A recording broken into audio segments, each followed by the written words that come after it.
Olá, sou a doutora Vanessa Garcia, sou psicóloga, neuropsicóloga, psicopedagoga e uso esse espaço aqui para a gente estar sempre falando um pouquinho sobre transtornos de aprendizagem, os transtornos de neurodesenvolvimento e hoje falando um pouquinho sobre comportamento agressivo na criança autista. Como é que a gente pode estar trabalhando para diminuir esses comportamentos, né?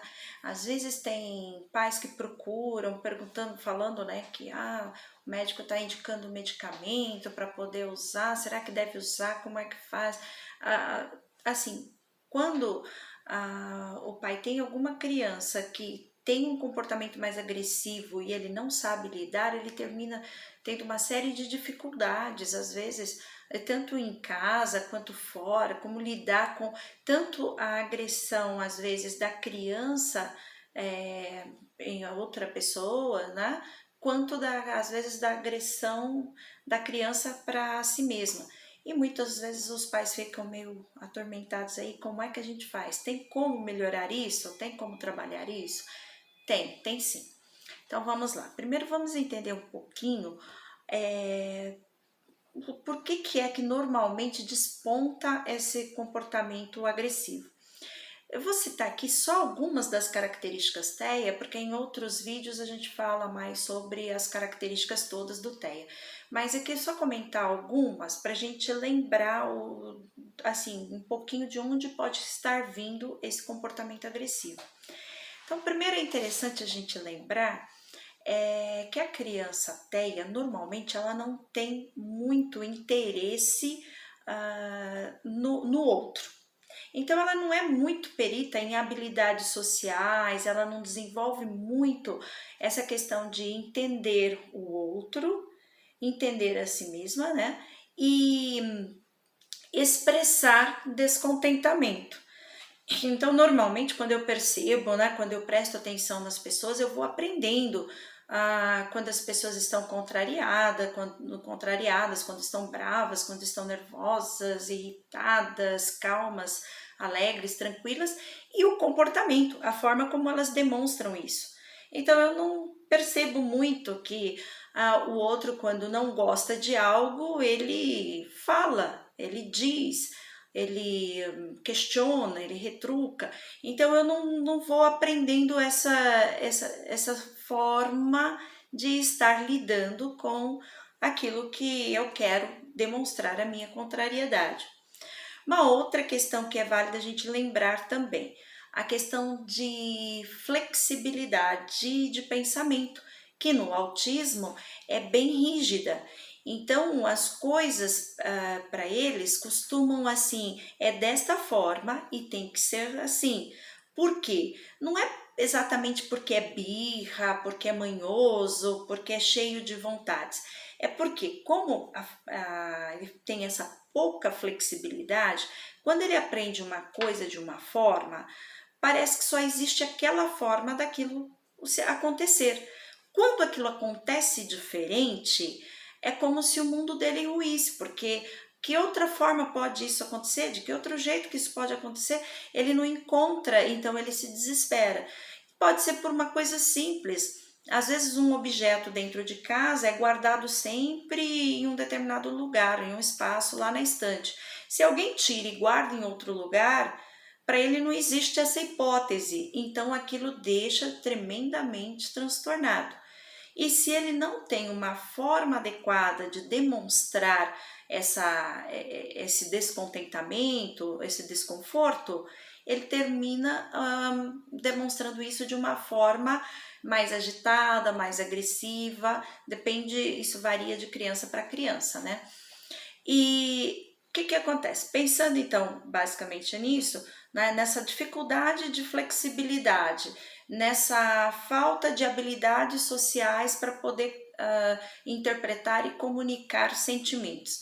O resultado disso é que quando ele sente que está ameaçado, sente um desconforto muito grande, um medo muito grande, a forma de expressar isso pode ser uma forma mais inadequada, desde choro, grito, a mesmo um comportamento mais agressivo. Então, o que eu preciso fazer? Como é que eu posso lidar com esse tipo de comportamento na criança TEA? A primeira coisa é, eu preciso entender a origem desses comportamentos.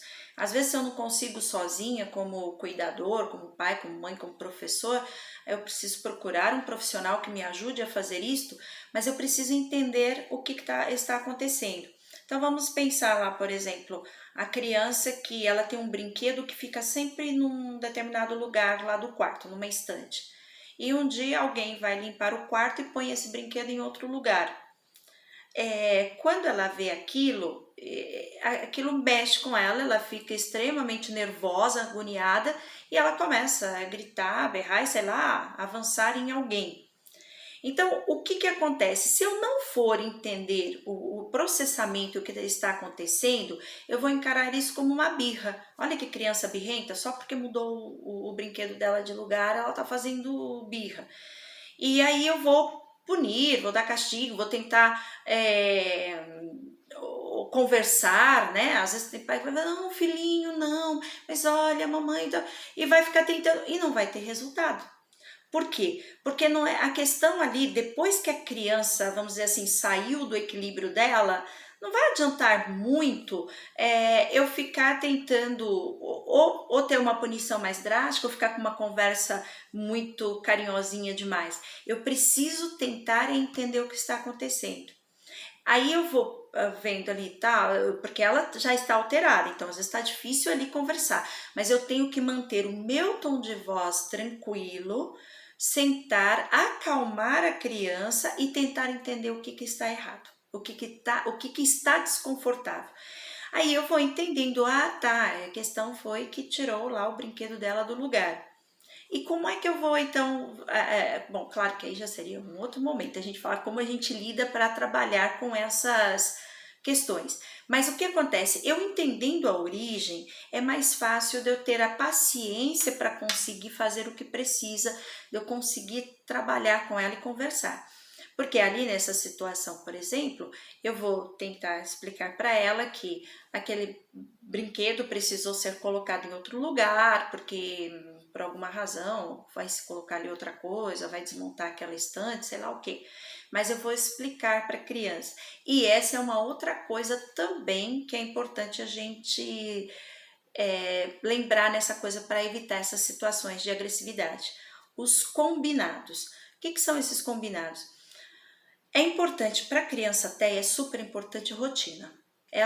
Isso deixa ela muito mais tranquila. As famílias que modificam muito a rotina, quando tem uma criança TEA em casa, essa criança fica muito mais agitada, porque ela precisa ter, assim, ela precisa ter aquele mundo controlado. E ao mesmo tempo que eu tenho aquele mundo controlado, daí eu vou exercitando trabalhar com flexibilidades.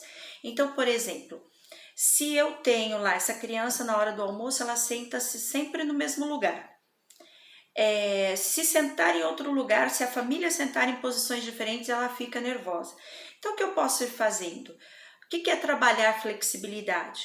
Eu vou conversando com ela, olha, hoje à noite nós vamos fazer assim, na hora do jantar, você vai sentar nessa outra cadeira aqui. Você conversa, claro, cada um tem o seu jeitinho, conversar, combinar, vamos experimentar, ver, olha, esse lugar aqui, como que é e tal. E aí eu vou numa situação que é tranquila, porque se ela não quiser também, esse dia a gente tenta num outro dia, né? Não é um momento assim que eu estou realmente numa outra situação que tem que fazer algo diferente. Então, é uma situação que eu tenho mais ou menos um controle e que eu posso estar treinando com ela fazer a mesma coisa de forma diferente. Ela está na mesma mesa, na mesma cozinha, comendo a mesma comida que ela come, só que em vez de estar sentada nessa cadeira, está na outra.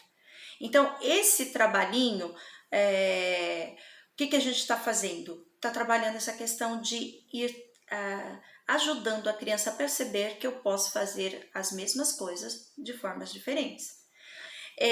Que é uma das coisas que influi muito nessa questão da agressividade, porque se a flexibilidade é pouca, qualquer coisa que sai fora daquele padrãozinho dela deixa ela muito irritada. Então, o que eu vou fazendo? Eu vou fazendo esses treinos de flexibilidade e quando eu preciso sair desse padrão, eu faço os combinados. Eu já vou comentando, conversando, olha, tal dia nós vamos precisar fazer, vamos almoçar num lugar diferente, ou amanhã o caminho para a escola vai ser usado outro caminho, e assim vai. Quando eu preparo a criança TEA, é muito mais fácil para ela. Então eu consigo mantê-la mais tranquila, porque essa agressividade dela vem muito da falta de saber se expressar. Por isso ela termina tendo mais dificuldades. Se eu consigo trabalhar isso de uma forma mais tranquila, mais calma, então quer dizer, se eu entendo o que está por trás, é mais fácil para eu manter essa paciência, essa calma para poder trabalhar nesses momentos, né, nesses instantes. E é interessante o seguinte, eu preciso entender que cada criança funciona de um jeito. Criança TEA, então, não tem uma igual a outra. Elas têm algumas coisas que são, assim, procedimentos mais ou menos padrão, mas são diferentes. Então, para cada uma, eu preciso entender o funcionamento desta criança. E aí, entendendo como ela funciona, como ela sente, eu vou entendendo como eu posso estar conversando e ajudando, trabalhando essas situações. E aí, conhecendo essa criança, eu vou entendendo também as questões que irritam muito mais, que causam medo. Então, tem algumas situações que para a criança até é muito aversiva.